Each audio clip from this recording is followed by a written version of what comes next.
Greetings, this is Dr. Rich Oblater here at Hawaiian Sanctuary. And today's health talk topic is air, breath, and the nervous system, the missing foundation of health. Most people think food is the foundation of health. Some think it's water. But if I cut off your air for 3 minutes, nothing else matters. Air is not just important, it's the primary input to every system in our body, and yet it is most neglected. Why air quality matters more than food. We can survive weeks without food, days without water, but only minutes without air. It's not just survival, it's the quality of function. Poor air quality directly impacts brain function, inflammation, cardiovascular health. All systems are affected directly. Evidence and science. The Lancet Commission on Pollution and Health found air pollution contributes to over 9 million deaths annually worldwide. And studies in the Environmental Health Perspectives show fine particulate matters, PM 2.5, impairs cognitive performance, increases neuroinflammation. What that means? We can eat organic, drink clean water, but if your air is compromised, your system is under constant stress. Breath is the nervous system switch. Breathing is the only system that is automatic and under conscious control. That makes it a direct level into your nervous system. Slow, controlled breathing activates the parasympathetic system, your rest, repair, and healing states. Science evidence shows in Frontiers in Human Neuroscience 2017 that slow breathing, 6 beats or 6 breaths per minute, increases vagal tone and emotional regulation. Research in the Journal of Neurophysiology demonstrates breathing rhythms directly influence brain activity and limbic system function.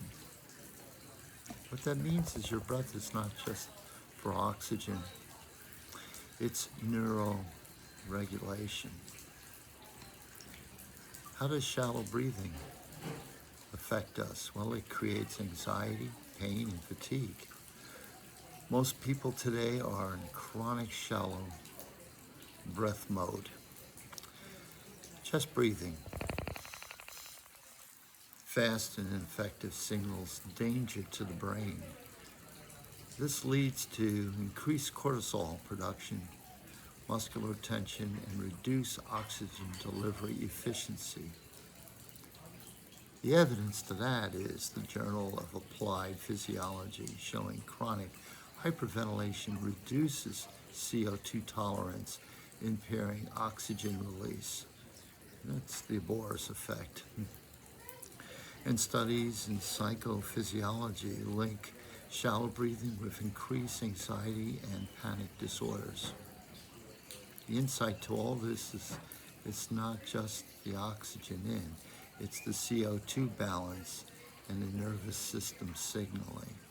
You can literally breathe yourself into anxiety or out of it. Breathing techniques that rival or outperform meditation. People struggle with meditation because it feels abstract. Breath work is tangible meditation. Simple techniques, slow nasal breathing, extended exhales, rhythmical breathing, full lung. Evidence.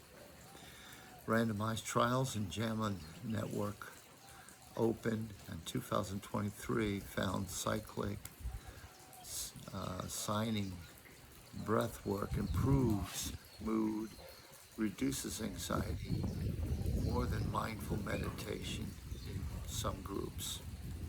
The research in Cell Report Medicine shows that breath focus practices rapidly reduce stress markers. That's done in 2022. What this means is that meditation if it hasn't worked for you, start with breathing, okay, as a primary.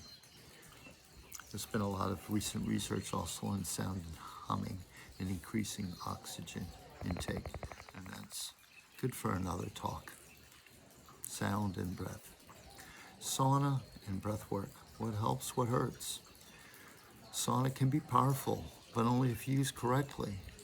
Its benefits include heat shock protein circulation and detox pathways. The evidence of that is in JAMA in Internal Medicine, 2015. Frequent saunas associate with reduced cardiovascular mortality. But here's the catch. If you combine sauna with dehydration, aggressive breathing, and overheating, this will stress your system instead of regulate it. The better approach is slow nasal breathing, calm, controlled exposure, hydration with electrolytes. Use sauna to support the nervous system, not overload it. Smoke, vaping, and lung health. Let's be direct about this. Smoke, no matter what the source, introduces particulates, carcinogens, oxidative stress, whether it's an overload of passive smoke, incense, smudging, it doesn't matter. Again, particulates, carcinogens, oxidative stress, no matter what the source. Evidence of this is the Journal of Medicine 2019, vaping linked to acute lung injuries, and American Journal of Respiratory and Critical Care Medicine says both smoking and vaping increase airway inflammation, and it affects all other systems, directly or indirectly. Neurological, immune function, everything. Even when the substances are used with intention, the delivery method matters. Plant medicines are phenomenal used in healthy delivery methods, but not smoked. Your lungs are designed for clean air, moisture, and oxygen exchange, not combustible byproducts. So in closing, the hierarchy of health. If you want to simplify health, start with air, breath, and nervous system. Then movement, water, and food. Most people start at the bottom and ignore the top. Your takeaway can be improve your air, train your breath, regulate your nervous system. Do that and everything else becomes more effective. A great source for further study in this is James Nestor's book on breath, which includes a myriad of studies from Stanford University of Medicine and practical approaches for increasing health through breath. Thank you. Dr. Rich Oberliner here at Hawaiian Sanctuary Functional Medicine. Hope to see you. Take care.